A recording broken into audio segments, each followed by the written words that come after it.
Before, I was a nursing student nung sumali ako sa V-Mobile.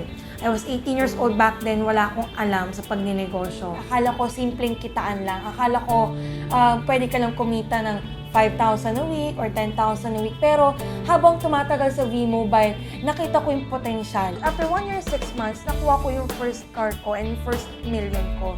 Sabi ko, grabe, at the age of 19 years old, posible mo palang makamit yun basta meron kang pangarap. Naalala ko, 3 years ago, 4 years ago, hindi ko alam kung paano ko ibibigay yung dream wedding ng asawa ko. Actually ngayon, I'm 24 years old, pero nakakatawa kasi pwede ko na maibigay sa isang pamilya yung dapat na pamumuhay na gusto natin para sa kanila. Kung di mo susubukan, paano mo malalaman kung magkakaroon ka talaga ng resulta?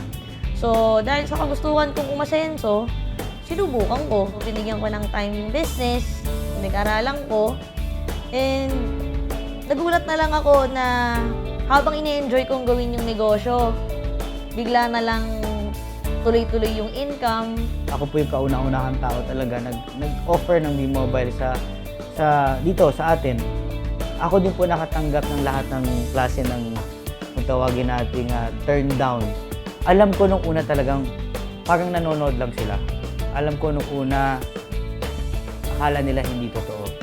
Pag ginawa mo tong negosyo na to, siguraduhin mong huwag kang titigil.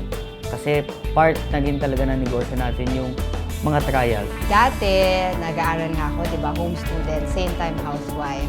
So, ang nangyayari, since early ako nag-asawa, minsan I asked pa sa mommy ko, sa daddy ko. Yung life ko before V-Mobile, sobrang simple lang. Kasi nalaling na ako sa middle class sa family. So, ibig sabihin lahat naka-budget.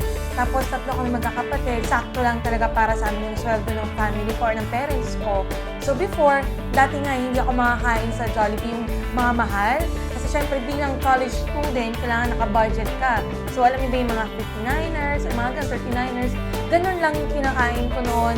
I just go to the Divisoria. Hindi ako nagsha-shopping sa mall kasi mahal. Buhay ko dati malayong malayo. Bago kasi ng V-Mobile, yung aming budget talaga sakto. Di sa dumakit pa kami sa punto na babayad ng kuryente, kulang pa kami doon. Dati talagang yung tipong sagad na sagad, hindi kaya. Pero ngayon, kahit mas marami, kaya talaga. Actually ngayon, magkakaroon na ako ng baby boy, lalaki po siya. Ngayon, alam ko na kung paano ko ibibigay yung future na dapat. Kasi sabi nga natin ko sa labas, medyo mahirap. Lalo na ako, bata pa ako, 24, magkakaroon ng pamilya. Yung normal na mga kasing edad ko, pag magkakapamilya, nahihirapan eh. So nakakatawa po kasi sa V-Mobile na ibigay niya yung hindi na pangarap ko, pangarap na po ng pamilya ko. Yung mga pinapangarap kong kotse, akala ko hanggang pangarap na lang. Pero dahil sa V-Mobile, isa-isa ko na silang nakukuha. Dito ko nakita sa negosyo to na walang imposible. It doesn't matter kung nakatapos ka ng pag-aaral mo, it doesn't matter kung babae ka or lalaki or first time or matagal ka na sa industriyang ito, ang importante mataas yung pangarap mo. Kung nabigay niya sa akin yung first sports car ko, ibig sabihin, posible mangyari sa lahat ng tao yon.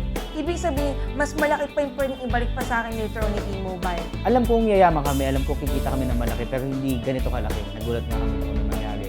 Pero siguro, na-enjoy ko lang yung business habang kasama ko yung pamilya ko, habang kasama ko yung mga kapatid ko, pinsan ko, nanay ko, asawa ko. Nagulat din kami na madami din kami natulungan mga members ng V-Mobile para maging milyonaryo din. Before, ubos ang oras ko. Pero ngayon, hawak ko na yung oras ko. Same time, naalagaan ko yung 2 kids ko. At same time, naasikaso ko yung pamilya ko while earning big. In the span of 3 years, we have created 65 millionaires sa V-Mobile. And dito ko nakita kung paano talaga kayang baguhin ni V-Mobile ang isang ordinaryong tao na maging extraordinary at maging successful. Hindi mo kailangan maging graduate ng isang magandang eskwelahan or magtapos ng magandang course. Importante lang sa amin may pangarap ka. Kung ikaw may pangarap ka, isa lang ang sasabihin namin sa'yo, mag-join ka.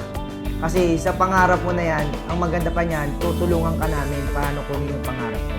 Dito sa V-Mobile, lahat naman kami nagsimula sa wala. Ang ginawa lang namin, naniwala lang kami. Una kay God, sa company, at higit sa lahat, sa sarili mo. Sa mga mommies out there, tsaka mga housewife, and yung mga nag-aaral pa, naeganyo ko kayo mag-V-Mobile kasi maganda to at same time tumutulong ka sa mga tao. At ang pinaka-importante is you can spend a lot of time to your family at saka friends mo while earning big at home at hawak mo oras mo. Ito yung pinakamagandang time na ma-share nyo to sa lahat ng kaibigan ninyo, sa lahat ng kamag-anak ninyo, sa lahat ng mga kakilala ninyo dahil ang V-Mobile po ay proven na at nagkaroon na po kami na napakadaming millionaires dito sa V-Mobile. At ngayon po ang V-Mobile po patuloy po kami pag-innovate ng mga products para mabigyan namin ng magandang serbisyo lahat ng V-Mobile members. So sa lahat na nakakapanood nito, just think about this. Yung trabaho mo ba ngayon at kung nasan ka ba ngayon, yan ba'y magbibigay ng pangarap mo para sa sarili mo, para sa pamilya mo 30 to 40 years from now? If not, just think about this. Merong reason kung bakit nanonood ka itong video na to. Merong dahilan kung bakit na-curious ka malaman kung ano ba talaga si V-Mobile. Okay? At I believe merong purpose itong video to sa buhay mo. So, there come a point sa buhay natin na nagdadasal tayo sa Diyos, meron tayong hinihiling na solusyon para sa problema natin. Malay mo, ito na yung solusyon. So if ever you're interested, okay, kontakin mo lang yung number na to sa screen na to, okay, pagtulungan natin yung pangarap mo, pagtulungan natin itong